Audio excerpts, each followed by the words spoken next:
শরৎচন্দ্র চট্টোপাধ্যায়ের কালজয়ী উপন্যাস দেবদাস অবলম্বনে নির্মিত সিনেমায় অভিনয় করে দর্শক সমালোচকদের প্রশংসা পেয়েছিলেন ঢালিউড তারকা শাকিব খান। 2013 সালে মুক্তি পাওয়া চাষী নজরুল ইসলাম পরিচালিত সিনেমাটিতে তার অভিনয় নিয়ে সেই সময় বেশ আলোচনা হয়েছিল। তবে ব্যস্ততার কারণে চরিত্রটিতে নিজের সর্বোচ্চটা দিতে পারেননি বলে মনে করেন শাকিব। তাই সুযোগ পেলে আবারও দেবদাস চরিত্রে অভিনয় করার ইচ্ছা প্রকাশ করেছেন এই অভিনেতা। সম্প্রতি চ্যানেল আই এর এক বিশেষ অনুষ্ঠানে সাংবাদিক আব্দুর রহমানের মুখোমুখি হয়ে নিজের এই ইচ্ছার কথা জানান শাকিব খান। সাক্ষাৎকারে শাকিব বলেন, দেবদাসের মতো চলচ্চিত্রে অভিনয়ের সুযোগ পাওয়া যে কোনো অভিনেতার জন্যই ভাগ্যের ব্যাপার। ওই সময় আমি অনেক ব্যস্ত ছিলাম, একসঙ্গে অনেক সিনেমা করতাম। এখন এসে মনে হয় সুযোগ পেলে আবার দেবদাস করতে চাই।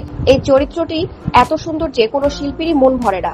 নিজের আগের কাজ নিয়ে আত্মসমালোচনাও করেছেন শাকিব। তিনি জানান, বর্তমানে যেভাবে সময় নিয়ে প্রতিটি সিনেমায় কাজ করেন, দেবদাস করার সময়ও যদি তেমন সময় দিতে পারতেন তাহলে চরিত্রটি আরো ভালোভাবে ফুটিয়ে তুলতে পারতেন। বাংলা ও হিন্দি সিনেমায় দেবদাস চরিত্রে অভিনয় করা কিংবদন্তি অভিনেতা বুলবুল আহমেদ ও শাহরুখ খানের সঙ্গে নিজের অভিনয়ের তুলনা নিয়েও অকপট ছিলেন শাকিব।